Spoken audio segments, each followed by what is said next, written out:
Hi sisters, வணக்கம் and welcome to our channel. இது என்னன்னு தெரியுங்களா? இதுதாங்க காப்பி கொட்டை. அம்மா அவங்க வீட்டுக்கு வந்திருக்கோம். பாப்பாவுக்கு லீவ் அப்படின்றதால அம்மா அவங்க வீட்டுக்கு வந்திருக்கோம். இப்போ பார்த்தீங்கன்னா இவங்க அந்த ஏலக்காய் எஸ்டேட்டில் சுற்றி போட்டிருப்பாங்க காஃபி தூள், காஃபி செடி.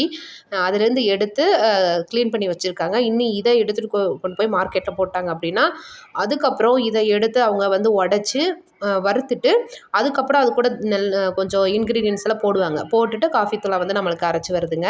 ஸோ இதுதான் ப்ராசஸ். இன்றைக்கி எடுத்துகிட்டு வந்தாங்க. ஸோ அதனால் எடை போட்டு மார்க்கெட்டுக்கு எடுத்துகிட்டு போகிறாரு அப்பா.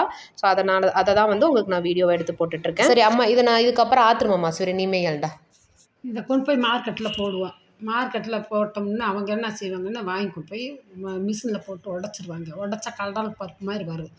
அதை அப்படியே வறுத்து கூட ஏதோ ஜாயிண்ட் பண்ணுவாங்க. பண்ணி அவங்க காப்பி கொட்டையை அரைச்சி நம்மளுக்கு விற்பாங்க கடைக்காரங்க. நாங்கள் மார்க்கெட்டில் கொண்டு போய் போடுறது மட்டும்தான்.